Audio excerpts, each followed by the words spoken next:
Hi everybody, my name is Krista Loos. I'm one of the registered dietitians here at KSB Hospital. I just wanted to say thank you, KSB Community and Wellness, for always hosting these nutrition topics. This month I'm going to be talking about hydration and just kind of some general information around hydration. So we'll cover why hydration matters as a whole. We're going to talk about estimating your hydration needs overall. We're going to talk about some tools to monitor hydration status. We're going to compare a couple different sports drinks or electrolyte type drinks, and then just some general tips to help support hydration overall. So why does hydration matter? So hydration plays an important role in regulating body temperature, transporting nutrients and digestion, removal of waste products overall from our body, and many other functions.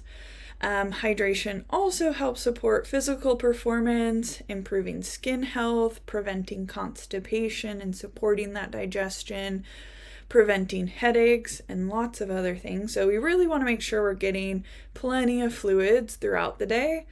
There's lots of different fluids that count towards our hydration needs in general, and I'll kind of touch on that in a little bit. How much water should you drink? So this is a very general calculation as to kind of put us in the ballpark of our hydration needs overall. There's always things that are going to influence our hydration needs, activity being a big one, environment or temperature change also being a big kind of influence on our hydration needs. But in general, kind of a ballpark would be whatever your weight is in pounds. We want to multiply that by 0.5, and that's about how many ounces we want throughout the day. You can also do your weight in pounds divided by 2, and that's about how many ounces we want throughout the day. So in this example, an individual who weighs 200 pounds would need about 100 ounces of fluid per day.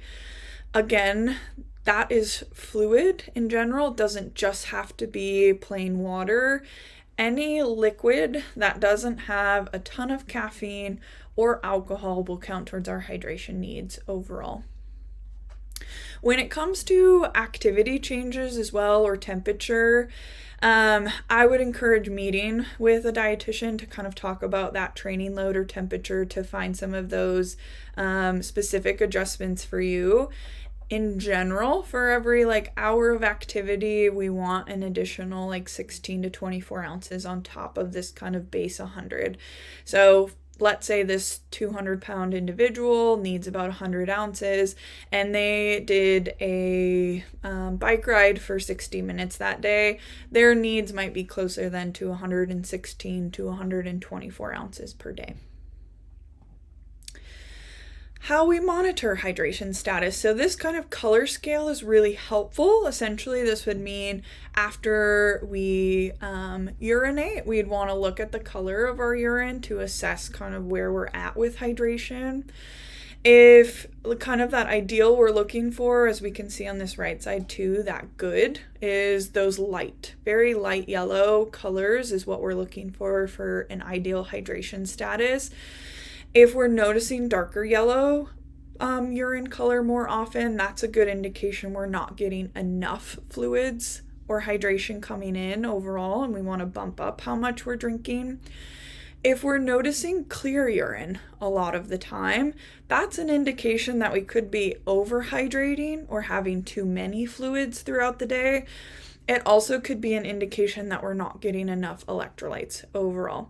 So we really want to see some kind of color to our urine when we're going to the bathroom.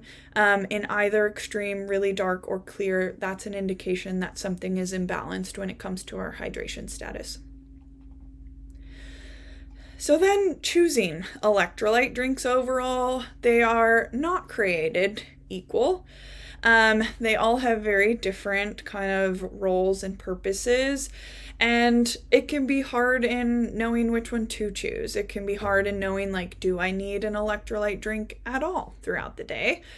I would say with summer impending, or if you're an active individual, we probably want some kind of electrolyte type drink. When it comes to kind of our sweat rate in general, the main thing we're losing in our sweat is sodium or salt, and that's something that we really want to target with replenishing. And so these are just a couple different varieties. There's a lot of different sports drinks on the market, and they all, again, are a little bit different.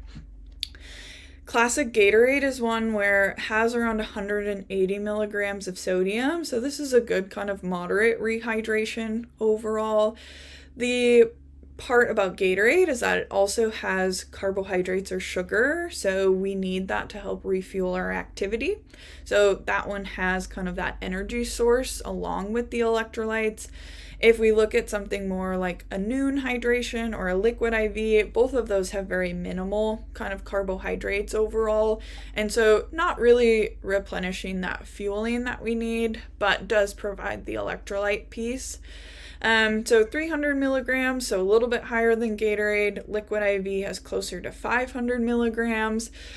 This is one very popular from a palatability standpoint. As we're adding more sodium or salt, it can be a little bit harder to tolerate from a taste standpoint.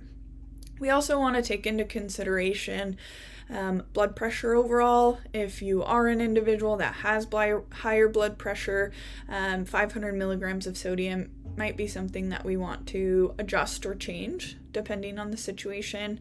And then something like a Body Armor where there's only 20 milligrams of sodium, if we are in the summer heat or we had a big workout, this is one that isn't really going to provide those electrolytes that we really need.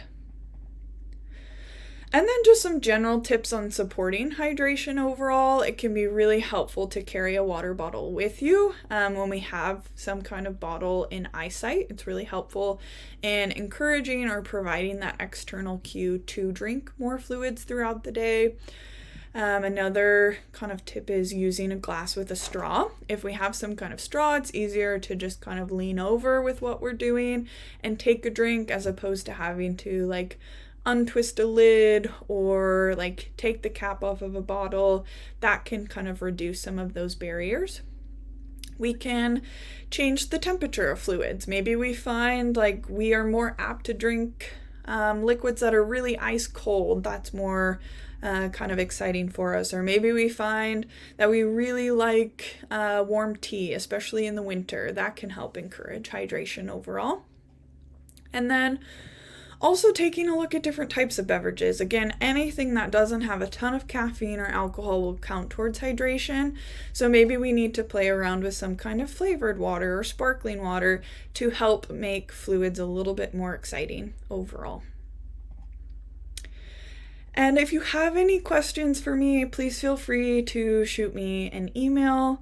Again, thank you, KSB Community Wellness, for hosting these nutrition topics, and stay tuned for next month for a topic with our other dietitian, Jade.